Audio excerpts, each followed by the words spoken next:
Ya, pemerintah Aceh memberikan berbagai kemudahan dan intensif kepada para penyewa yang nantinya akan membuka usahanya di kawasan industri Aceh Kialadong karena kehadiran penyewa akan membawa dampak positif untuk pembangunan ekonomi di Aceh.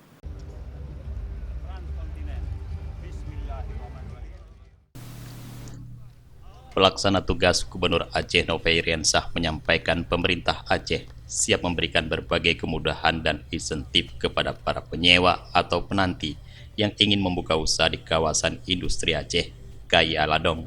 Menurut Nova, kehadiran tenan di KAI Aladong akan memberikan efek positif bagi perkembangan ekonomi, baik kepada masyarakat setempat, daerah sekitar, hingga untuk Aceh secara keseluruhan. Untuk kemudahan perizinan ini, pemerintah Aceh telah berkoordinasi dan menjalin kesepakatan dengan berbagai instansi termasuk bea cukai. Sementara itu, untuk biaya sewa para tenan baru akan ditarik setelah usaha berjalan. Berbagai insentif yang ditawarkan pemerintah Aceh ini diharapkan akan menarik tenan untuk berusaha di KAI Aladong. Ini dulunya kita sebut sebagai kawasan industri Aceh di Ladong.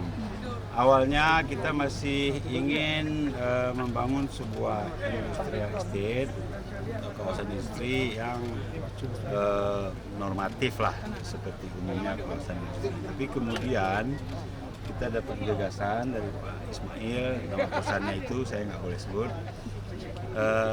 Kemudian ada inovasi-inovasi dan akhirnya kita bisa mempercepat groundbreaking ini berkat ada yang ingin memulai memberi contoh. Nah, harapan saya dengan katakanlah berasapnya satu saja dulu dari perusahaan tersebut, yang lain bisa meyakini bahwa kawasan ini nantinya akan benar-benar efektif setidak-tidaknya di tahun 2020.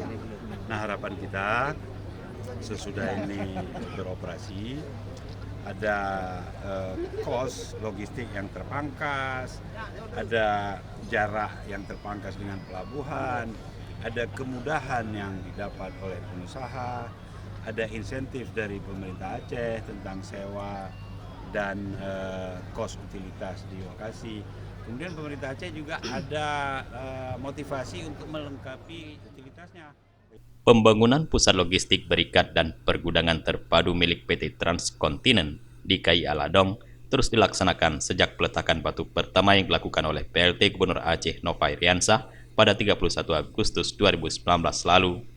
Direktur Utama PT Pemerintahan Aceh PT PEMA, Zubir Sahi menyebutkan beroperasinya KAI Aladong diharapkan akan menarik perusahaan dan pelaku industri kecil dan menengah di Aceh untuk menjadi tenan di KAI Aladong. Selain dapat dijadikan sebagai tempat pengolahan bahan mentah untuk kemudian diolah dan diekspor, KIA dapat juga dijadikan sebagai transit hub barang yang telah diolah di luar KIA untuk kemudian diekspor kembali. Tim Liputan Aceh TV.